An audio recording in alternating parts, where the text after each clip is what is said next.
তো ফেরাউনের বিবি আসিয়া জান্নাত চলে গেল, আর নবীর বিবি জাহান্নাম চলে গেল। আল্লাহর কারিশমা দেখেন। তাহলে এখন আপনাদের সামনে কতদূর পর্যন্ত আমি আসতে পারলাম? আল্লাহর সৃষ্টি হলো জুড়া জুড়া। ভালো পুরুষের 8টা গুণ, ভালো মেয়ের 8টা গুণ। দুজনাই যদি দাম্পত্য জীবনে ভালো হয়, তারা চির ইতিহাস পৃথিবীতে রেখে যাবে। আর দুজনার মধ্যে যদি একটা খারাপ হয়, তাদের দাম্পত্য জীবন টিকবে না, অশান্তিতে কাটবে। আর 2টা খারাপ হলে তাদের ইতিহাস রাখার দরকার নাই। কিন্তু মাঝে একটা কথা আপনাদেরকে বলে নি, সেই কথাটা হচ্ছে যে বিশ্বনবী যেদিন আম্মা জান আয়েশাকে নিয়ে বাসর ঘরে গেলেন, একটা রশি, ছোট্ট রশি এক জায়গায় আটকে দিয়ে বললেন, আয়েশা তুমি ওই দিকে ধরো, আমি এইদিকে ধরি, টানো। টানছে, দড়ি কোনো দিকে যায় না, না ডানে যায় না বামে যায়। নবীজি বললেন, আয়েশা ওই দিকটা ছেড়ে দিয়ে তুমি এই দিকে এসো। যখন একদিকে টানতে লাগলো, দড়িটা গুটিয়ে গেল। কি কৌশল ছিল রসুলের, কি গবেষণামূলক তিনি চিন্তা দিতেন মানুষকে। তো আম্মা জান আয়েশাকে বললেন, আয়েশা শোনো, একটা বালিশে 2টো মাথা, একটা দাম্পত্যে 2টো মাথা, 2টি মাথা 2 দিকে টানাটানি করলে তখন মানুষের জীবন কাটবে না। আর 2 জন যদি একমতে চলে, দড়িটা যেমন গুটিয়ে গেল, তোমার আমার পার্থিব জীবন কখন গুটিয়ে যাবে তুমি আমি বুঝতে পারবো না। অতএব দাম্পত্য জীবন একটা ভাইটাল জীবন। আর এই জীবনটার মতো জীবনে যতটা সময় আপনার আমার পার হচ্ছে, দাম্পত্য জীবনের যদি সঙ্গিনী খারাপ হয়, তার মতো দুঃখের জীবন আর নাই।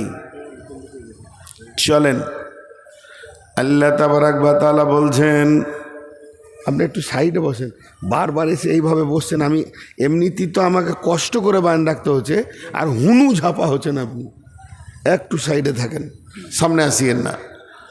আল্লাহ তাবারাক ওয়া তাআলা বলছেন, আর রিজালু কাওয়ামুনা আলান নিসাই বিমা ফাদ্দালাল্লাহু বা'যাহুম আলা বা'দিন ওয়া বিমা আনফাকু মিন আমওয়ালিহিম ফাস-সালিহাতুন কানিতাতুন হাফিযাতুন লিল গায়বি বিমা হাফিযাল্লাহ ওয়াল্লাতী তাকাফুনা নুসুজাহুন্না ফাইজুহুন্না ওয়াহজুরুহুন্না ফিল মাজাজি'i ওয়াজরিবুহুন্না ফাইন আতানাকুম ফালা তাবগু আলাইহিন্না সাবিলা ইন্নাল্লাহা কানা আলিয়ান কাবীরা। এই আয়াতটা আমি ধীরে ধীরে তাফসীর করব। মাঝে একবার আপনাদের মুখের আওয়াজ শুনতে চাইছি। ভাইয়া, যে কটি লোক বসে আছেন, আপনাদের বিরক্ত লাগছে নাকি? একবার বলেন। আসলে স্বাভাবিক, আমাকে এইভাবে দেখেননি কোনো দিন, আজকে একটু লাগবে, আমারও একটু কষ্ট হচ্ছে। তো যাই হোক, এটা মেনে নিতে হবে, কারণ আল্লাহ তাবারাক ওয়া তাআলার ফায়সালা, সুস্থতার মালিক আল্লাহ, অসুস্থ করনেওয়ালার মালিক আল্লাহ। এই আয়াতটা ছোট ছোট করে তাফসীর করব এবং খুব গভীর তথ্য জায়গা পর্যন্ত যাওয়ার চেষ্টা করব, যেটার জন্যে আপনার কমিটি বারবার রিকোয়েস্ট করেছে আমাকে। তো সেই হিসেবে এই আয়াতটা আপনাদের সামনে আমি ধীরে ধীরে ধীরে ধীরে চালিয়ে যাচ্ছি। আল্লাহ দেখেন কথাগুলো কি সিস্টেমে করেছেন। শব্দটা পুরুষ, কিন্তু জ্ঞানটা দিচ্ছে মেয়েদেরকে। আবার শব্দটা মহিলা, জ্ঞানটা দিচ্ছে পুরুষকে। ক্রস ক্রস কেমন ক্রস? যেমন একটা উদাহরণ দিই, 2 জন লোক এখানে দাঁড়িয়ে দাঁড়িয়ে গল্প করছে, আপনি পেরিয়ে গেলেন, আপনার কানে একটা শব্দ পড়ল, কেউ বলল যে আমার শালিটা ভালো মাইন্ডের মেয়ে নয়। তো শালিটা মেয়ে ভালো নয়, তাহলে কথা কার চলছে? মহিলার কথা চলছে, যদিও গল্প করছে পুরুষে। কারণ শালি এই আত্মীয়তা মেয়েদের কোনোদিন হয় না, পুরুষের শালি হয়। মেয়েদের দেওয়ার হয়, পুরুষের হয় না। যদিও আত্মীয়টা পুরুষ, কিন্তু সম্পর্ক হচ্ছে মহিলার সঙ্গে। তো ঠিক ওই রকম ধরনের আল্লাহ তাবারাক ওয়া তাআলা বলছেন, শব্দ বের করছেন পুরুষ, কিন্তু ওসিয়ত করছেন মেয়েদেরকে। তো প্রথমে আল্লাহ মেয়েদেরকে বলছেন, বিধায় মা বোনদেরকে আমি বলবো আপনারা একটু কান করেন। কি বলছেন? বিসমিল্লাহির রহমানির রহিম। আর রিজালু কাওয়ামুনা আলান নিসাই। আরেকবার বলছি, হে আমার মা, ওরে আমার বোন, ওরে আমার বেটি, একটু ধৈর্য ধরে শোনেন আল্লাহ কি বলছেন। আর রিজাল কাওয়ামুনা আলান নিসাই। পৃথিবীর বুকে যত পুরুষ আছে, আল্লাহ তাবারাক ওয়া তাআলা পুরুষকে বানিয়েছেন। পুরুষ হলো নেতা, ই স্বাধীন জিন্দেগিতে থাকবে। আল্লাহ তাবারাক ওয়া তাআলা মহিলাদেরকে বলছেন, হে মহিলার দল, পৃথিবীর পুরুষেরা তোমাদের ওপরে নেতৃত্ব দেবে, তোমাদের ওপরে কর্তৃত্ব করবে, এবং তোমরা সেই পুরুষের অধীনস্থে নিজের জীবনটাকে কাটাবে। নারী কোনোদিন নেত্রী হতে পারে না, নারী কোনোদিন নেতৃত্বের গদিতে বসতে পারে না। আল্লাহ তাবারাক ওয়া তাআলা নারী নেতৃত্ব দেননি, পুরুষকে নেতা বানিয়েছেন। তাই আল্লাহ তাবারাক ওয়া তাআলা বললেন, আর রিজাল কাওয়ামুনা আলান নিসাই। পৃথিবীর বুকে যত পুরুষ আছে তারা নেতৃত্ব দেবে মহিলাদের ওপরে। বাস, তাহলে পুরুষরা তো এবার ফুলে গেল, আমরা নেতা। জি, কেন নেতা এটা পরে, আমি নেতাটা কেন, কোরআন মুখ খুলে দিয়েছেন। কিন্তু মা বোনদেরকে এখন ওসিয়ত করতে শুরু করেছি, তো মেয়েদের কি 5 মিনিট করি? হে আমার মা, তাহলে একটা মেয়ের নেতা হবে কয়টা? একটা মেয়ের নেতা হবে 4টা পুরুষ। যতদিন মেয়েটি জন্ম নেবে যেদিন, সেদিন ওই মেয়েটার নেতা হবে তার আব্বা। আব্বা যদি মারা যান, আব্বা যদি বিদেশে চলে যান, প্রবাসীতে থাকেন, তাহলে ওই মেয়েটার নেতা হবে তার বড় ভাই। ক্রমান্বয়ে ভাইয়েরা নেতা। এবার দেখা গেল ওই মেয়েটির বাপ আর ভাই মিলে একটা সুন্দর ছেলেকে দেখে বিয়ে দিয়ে দিল। যেদিন বিয়ে দিয়ে দেবে, ওই মেয়েটির নেতা হয়ে যাবে তার স্বামী। যেদিন স্বামী মারা গেল, হঠাৎ অ্যাক্সিডেন্ট হয়ে মারা গেছে, যদি বাপ ভাই থাকে তো বাপ ভাই আবার নেতা। তবে শুনেলেন, যদি ওর পেটের বাচ্চা ইয়ং হয়ে যায়, ব্যাচেলিয়র হয়ে যায়, ছেলে যদি সিয়ানা হয়ে যায়, তাহলে মায়ের নেতা হবে সন্তান। তারপরও মাকে নেতা বানানো যাবে না।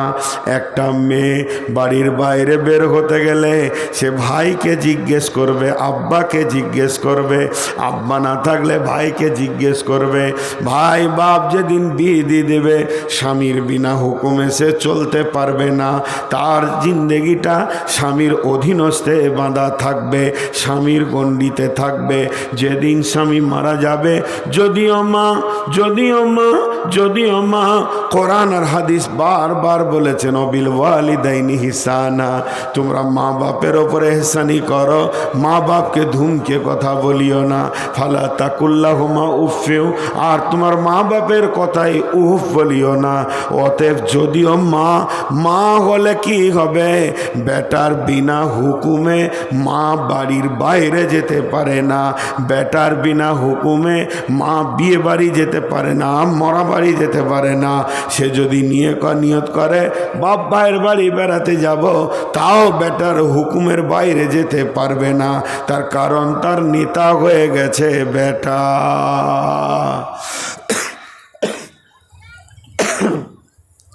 তার নেতা হয়ে গেছে বেটা, বেটার হুকুমের বাইরে তার যাওয়ার কোনো ক্ষমতা নাই, যাওয়ার ক্ষমতা নাই। এবার নারীটাকে 1 মিনিটের জন্য গাড়ি মনে করেলেন,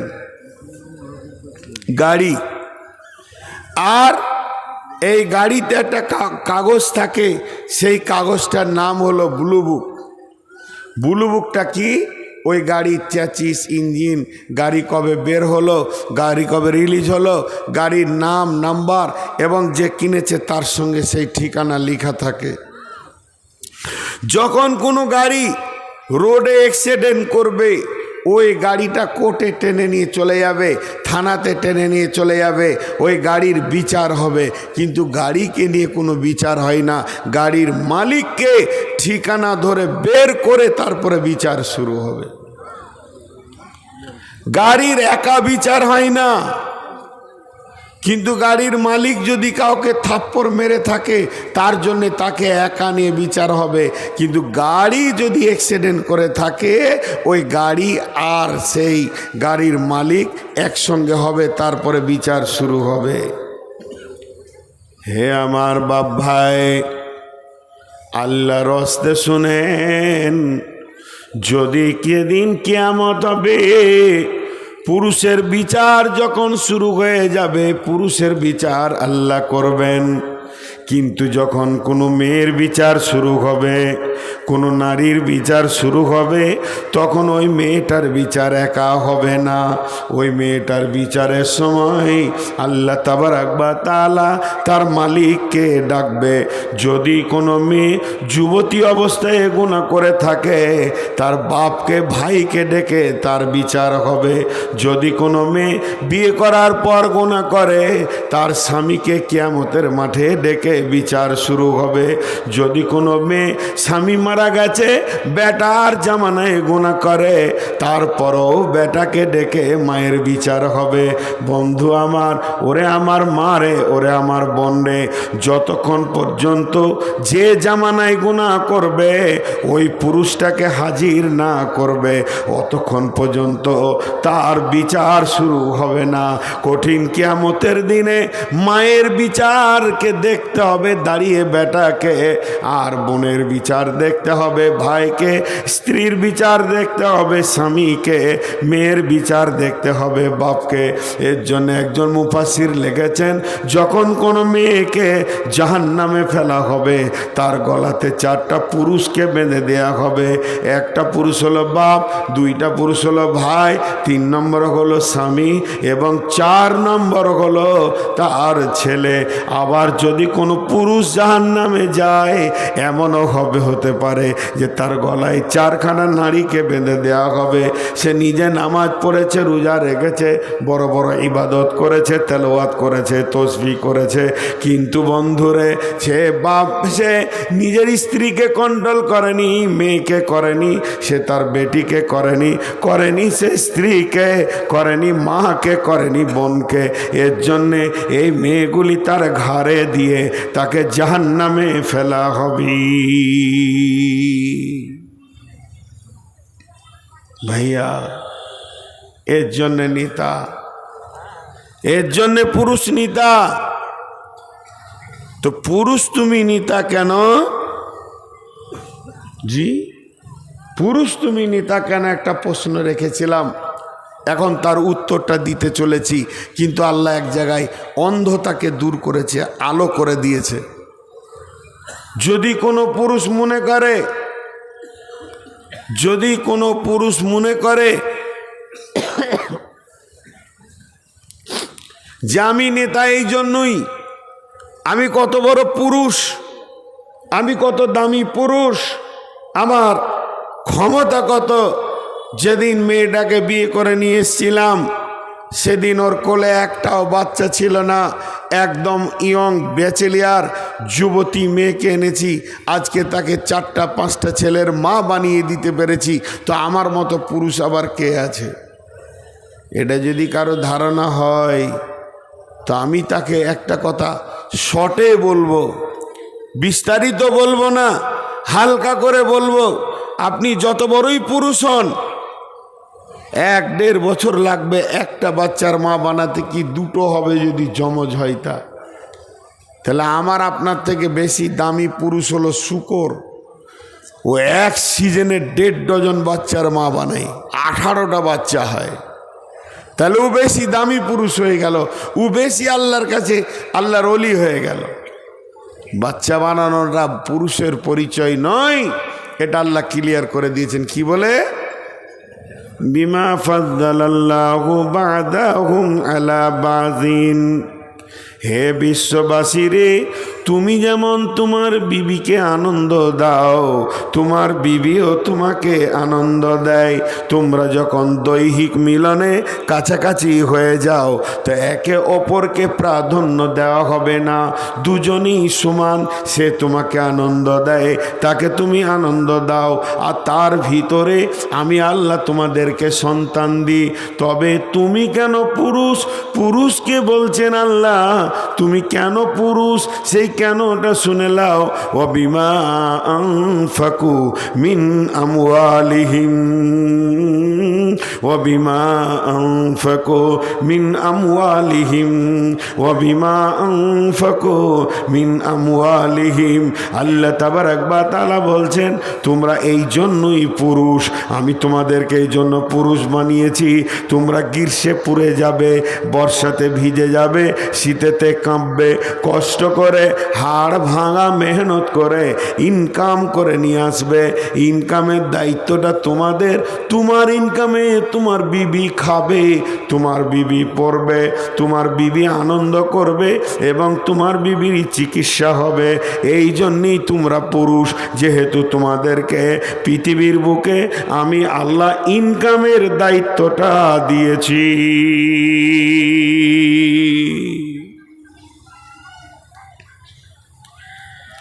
আমাকে একজন উচ্চ শিক্ষিত মানুষ, বাংলা উচ্চ শিক্ষিত মানুষ একটা প্রশ্ন করেছিলেন যে, রে বাবা, কোরআনে কোথাও আছে যে বিয়েতে পণ নেওয়া যাবে না, যৌতুক নেওয়া যাবে না, মেয়ের বাপ মায়ের কাছ থেকে সরাসরি এরকম কিছু আছে? তা তো খুঁজে পাই না, হাদিসে বলে তাতেও পাই না। তাহলে জি, তাহলে রাস্তাটা বলি। 2 বিঘা জমি, উদাহরণটা মন দিয়ে শুনেন। আপনারা 2 ভাই, আব্বা গিয়ে বলল, মাঝে একটা দাগ দিয়ে বড়কে বলছে তুই এইটা নিবি, দিয়ে চলে এলো। বড়কে বলল তুই এইটা নিবি, দিয়ে চলে এলো। তাহলে যে বাম দিকটা থেকে গেল, ডান দিকে যেটা থেকে গেল, ওইটা যে ছোটর, এটা কোনো বুঝতে অসুবিধা আছে? আরামসে বোঝা যাচ্ছে যে একটা জমিকে 2টা ভাগ করে দিয়ে একজনকে বলল তুই এইটা নিবি, আর একটা চুপ থাকলো, মানে ওইটা ওর। আল্লাহ বলছেন তোমার ইনকামে তোমার বিবি খাবে, তার কাছে পয়সার আছে, তুমি কি করো? আর নবীজি বলছেন তুমি মহারানা দিয়ে হারাম মেয়েটাকে হালাল করে নিয়ে এসো। তাহলে আবার পণের কথা কোথা আসবে? টাকা তো তোমাকেই বের করতে হবে। কিন্তু ঘটনা উল্টো। ঘটনা উল্টো মানে টাকাও নিব, বিবিও নিব, টাকাও নিব, বিবিও নিব, ভালো বউ চাই, ভালো টাকাও চাই। আল্লাহ তাবারাক ওয়া তাআলা তো এটা কোরআনে বলেননি? কোরআনে বলেছেন ওয়াবিমা আনফাকু মিন আমওয়ালিহিম, গোলাম তুমি তোমার বউকে নিয়ে এসো, শ্বশুর বাড়িতে তুমি চলে যাও, তারপরে তাকে মহারানা দেবে। নবীজি বলছেন মহারানা দেওয়ার পর ওই মেয়েটা তোমার জন্যে হারাম ছিল, তার গায়ে তুমি হাত দিতে পাবে না, তাকে তুমি কথা বলতে পারবে না, কিন্তু যখনই তুমি মহারানাটা দিয়ে দিলে মেয়েটা তোমার জন্যে হালাল হয়ে গেল। ওই মেয়েটাকে এবার তুমি বাড়িতে নিয়ে আসবে, এটা তোমার হালাল মেয়ে, এই মেয়েটাকে আনবে তুমি মহারানা দিয়ে। আর আমার আল্লাহ বলছেন ওই মেয়েটা যে তোমার বাড়িতে আসছে তার চিকিৎসা, তার খাওয়া এবং তার পোশাক সমস্ত খরচার দায়িত্ব তোমার ওপরে চড়ে গেল, তুমি এগুলোকে মেনটেন করবে। অতএব গোলাম রে, পণের কথা এখানে আসছে না, পণের কথা আসছে না। একজন আমেরিকান খ্রিস্টানদের লোক দার্শনিক একটা কথা বলেছেন। কথাটা কি বলেছেন?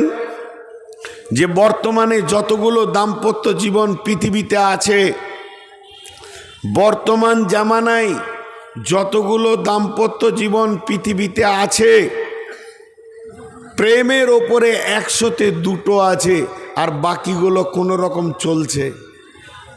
ছেলেটাকে জিজ্ঞেস করেন, বলবেন ছাড়েন আর কি করব, ছেলে পিলে হয়ে গেছে, আবার যদি তেরে দিই তো ছেলেগুলো কোথা দাঁড়াবে আর মাকে কোথা পাবে, চলুক, চলছে। মেয়েটাকে জিজ্ঞেস করেন, ওটা মানুষ নাকি, ওর কাছে কি থাকা যায়, কিন্তু কি করব, এই কি করব বলে স্বামী স্ত্রীর জীবন চালানো, এটা জীবন চালানো নয়। প্রেমে চলবে, তুমি আমার আমি তোমার। আল্লাহ তাবারাক ওয়া তাআলা স্বামী স্ত্রীর ব্যাপারে কত সুন্দর ছন্দ দিয়েছেন কোরআনে, হুন্না লিবাসুল লাকুম ওয়া আনতুম লিবাসুল লাহুন্না। কিন্তু সেদিকে কোনো মেল হচ্ছে না। বন্ধু শুনেলেন, এর জন্যে প্রত্যেকটা বাড়িতে অশান্তি ঢুকে গেছে, দাম্পত্য জীবনে শান্তি নাই। যে মেয়েগুলি নতুন বউ হয়ে আসছে, শ্বশুর শাশুড়িকে ভালোবাসছে না, বরং মা বাপকে ভালোবাসছে। 3 নম্বর যে বাচ্চাগুলো হচ্ছে, এই বাচ্চাগুলো চাচাকে ফুপুকে চিনছে না, বরং খালাকে মামাকে চিনছে। সমস্ত জিনিস যেন পাল্টে গেছে। কোনো স্ত্রীর কাছে স্বামী শান্তির বার্তা নিয়ে জিন্দেগি কাটাতে পারছে না। তার কারণটা কি? তার কারণটা হলো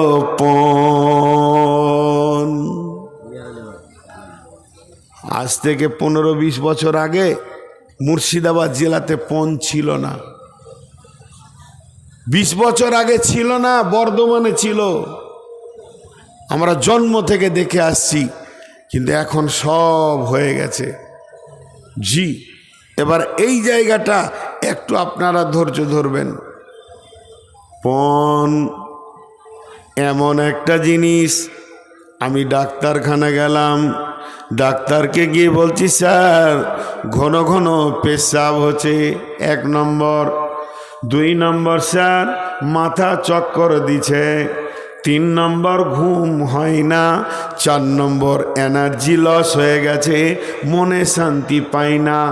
1 নম্বর মনে শান্তি পাই না, 2 নম্বরে ঘুম হয় না, 3 নম্বরে ঘন ঘন পেশাব, 4 নম্বরে আপনার কিনা ঘুম, এনার্জি লস।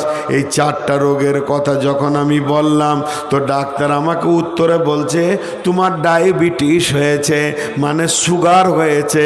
সুগার এমন একটা রোগ, সুগার এমন একটা ব্যাধি যে দেহের ভিতরে ঢুকবেও একা, নাম হচ্ছে সুগার। 4টা কাজ চালাবে, ঘন ঘন পেশাব হবে, ঘুম হবে না, খেতে ভালো লাগবে না, এনার্জি লস হয়ে যাবে। এবার 4খানা জিনিস একাই চালাচ্ছে, এমন একটা জিনিস ঢুকেছে। তেমনি বন্ধুরে, প্রত্যেকটা ফ্যামিলিতে শান্তি নাই, মা বাপকে ভালোবাসছে না ছেলে ছেলেরা। 3 নম্বরে ছোট ছোট বাচ্চাগুলো নানাকে যত চিনছে, খালাকে মামাকে চিনছে, তত চাচাকে ফুপুকে চিনছে না। আর প্রত্যেকটা স্বামী তার স্ত্রীর কাছ থেকে প্রেম পাচ্ছে না। তাহলে এই 4-5টা কেস, এক একটা ঘরের ভিতরে, এক একটা ঘর নামে বডিতে 4টা রোগ। প্রথম নম্বরের রোগ হচ্ছে স্ত্রীর কাছ থেকে স্বামী প্রেম পাচ্ছে না। 2 নম্বর রোগ হচ্ছে বউ মায়ের কাছ থেকে শ্বশুর শাশুড়ি শান্তি পাচ্ছে না। 3 নম্বর রোগ হচ্ছে ছেলের কাছ থেকে বাপ মা ভালো ব্যবহার পাচ্ছে না। 4 নম্বরে ছোট ছোট ছেলেগুলো সব নানা মামা আর খালাকে চিনছে, চাচাকে ফুপিকে চিনছে না। তাহলে এক একটা ফ্যামিলিতে এই যে 4টা রোগ ঢুকেছে, তার কারণ কি? বড় বড় দার্শনিকরা বলছেন তার কারণ হলো বিয়েতে পণ। এই পণটা এমন একটা সুগারের মতো রোগ, যে ফ্যামিলিতে পণ ঢুকে গেছে সেই ফ্যামিলিতে 4টা অশান্তি ঢুকে গেছে। এখানে 500 লোক বসে আছেন, যে শরীরে আপনার কি না সুগার ঢুকে যাবে, ওই শরীরে 4খানা অশান্তি ঢুকে যাবে। আর যে শরীরে সুগার নাই সেই শরীরে কোনো অশান্তি নাই। তেমনি পণ এমন একটা জিনিস, যে শরীরে পণ ঢুকে যাবে ওই শরীরটা এমন, যে ঘরে পণ ঢুকে যাবে, যে দাম্পত্য জীবনে পণ ঢুকে যাবে, ওই সংসারটা ওই রকমই 4খানা কষ্ট পাবি।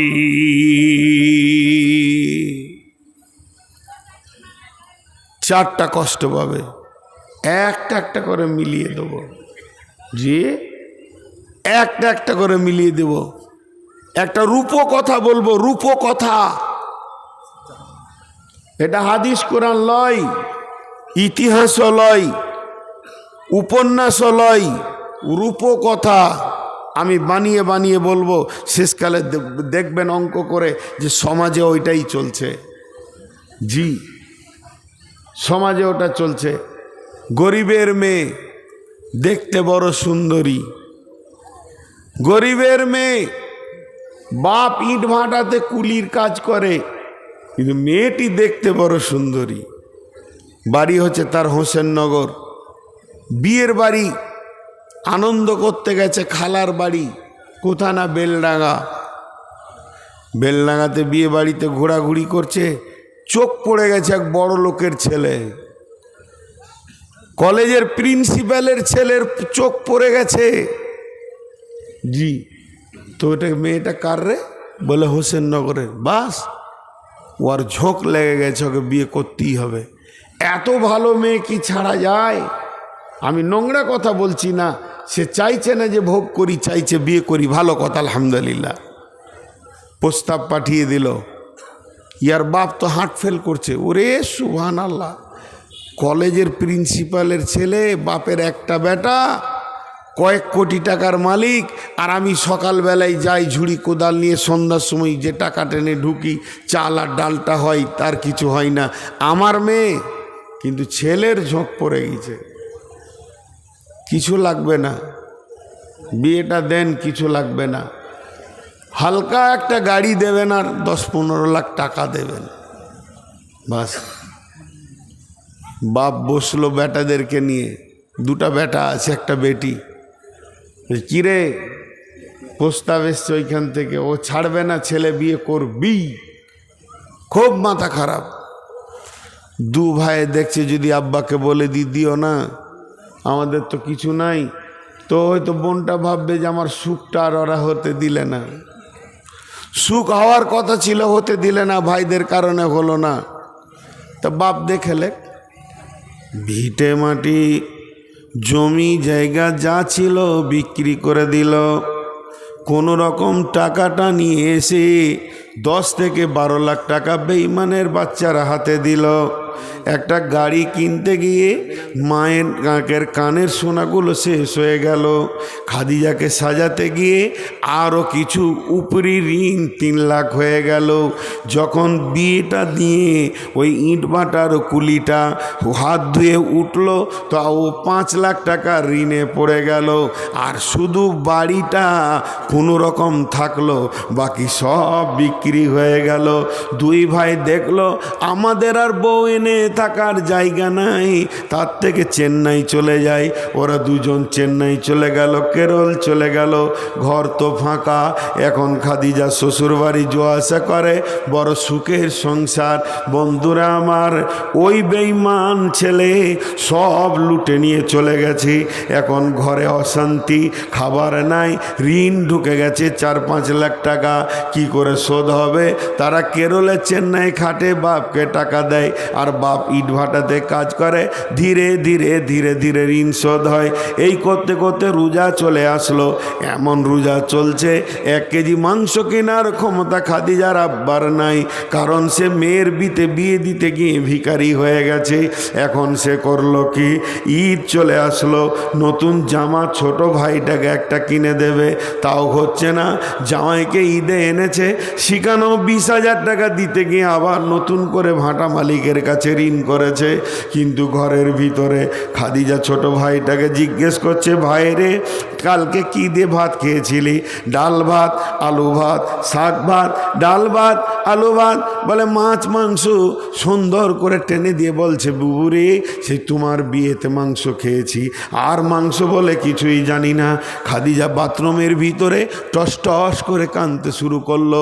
আমি এমন একজন হতভাগী, আমি এমন একজন কলঙ্কিনী।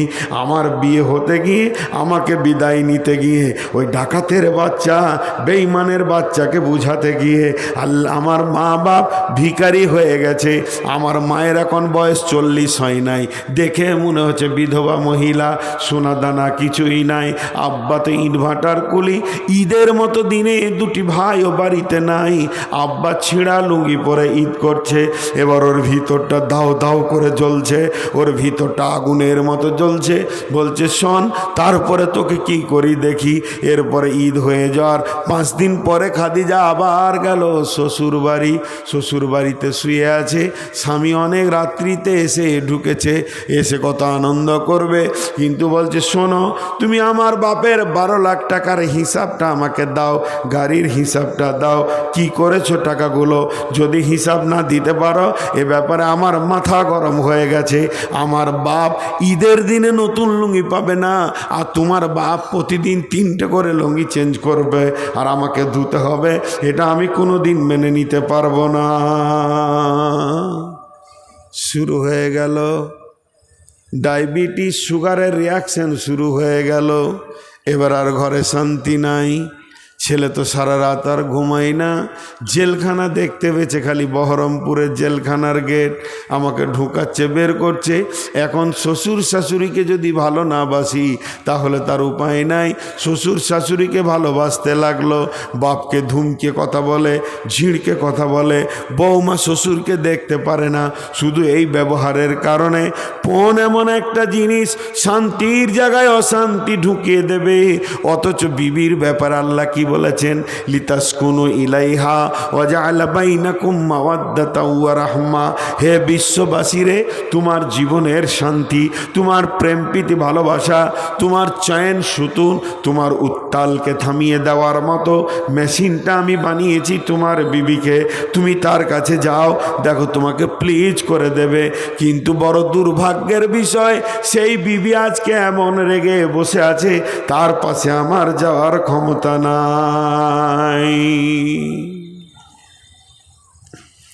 শেষ হয়ে গেল, শেষ। শান্তি আর নাই। থাকবে কেন? পণ ঢুকেছে। আমি একটা উদাহরণ আপনাদেরকে এর আগেও দিয়েছি, আজও দিচ্ছি। এই যে সিলিং ফ্যান সাই সাই করে ঘুরবে, ওপরের হাওয়া নিচে আসবে, আপনি আমি শান্তিতে থাকব। কিন্তু ওই ফ্যানের মোটরের কাছে একটা ব্যাটারির মতো আছে, ওর নাম হচ্ছে ক্যাপাসিটার। ওই ক্যাপাসিটারে নেগেটিভ আছে, পজিটিভ আছে। ওই নেগেটিভ পজিটিভটা চেঞ্জ করে দিলে গোলমাল হয়ে যাবে। কি গোলমাল হবে? নেগেটিভের তারটা পজিটিভে, আর পজিটিভের তারটা যদি নেগেটিভে দেন, ফ্যানটা ঘোরার কথা ছিল এই দিকে, ফ্যান ঘুরতে শুরু করবে এই দিকে। তখন ওপরের হাওয়া নিচে আসা বাদ দিয়ে নিচের হাওয়া ওপর দিকে যাবে। লুঙ্গিটা না ধরলে সব বেজ্জতি হয়ে যাবে। তো আল্লাহ তাবারাক ওয়া তাআলা বিবির ভিতরে শান্তি ভরে রেখেছে। তো বিবিটাকে ফ্যানই মনে করেন, তো ওকে পণ মহারানা দিয়ে আনতে হবে আর ওর পেছনে মাল খরচা করতে হবে, গোটা ঘর শান্তিতে বাস করবে। আর যখন উল্টা করে আপনি আমি বলবো আল্লাহকে, আল্লাহ বলছে দেখ এর ভিতরে শান্তির ভান্ডার আছে, তোরা নিয়ে যা কিন্তু পয়সা খরচা কর। আর মহারানাদের রসুল বলছে আমরা সবাই বড় বিজ্ঞানী হয়ে আল্লাহ কা রসুলকে বলছি আপনাদের কথা এখন থাক, এ যুগে ওগুলার মানা যাবে না, আমরা ক্যাপাসিটারে তার আলাদা করে লাগাবো, বিজ্ঞানীর কথা শুনবো না, যে বিজ্ঞানী ফ্যান তৈরি করেছে তার কথা না শুনে পণ লিব, বউ আনবো। আল্লাহ বলছে লুঙ্গি সামলাবি যা, নাই তোর বংশকে জেলে ভরবে। হয়ে গেছে ঘটনা।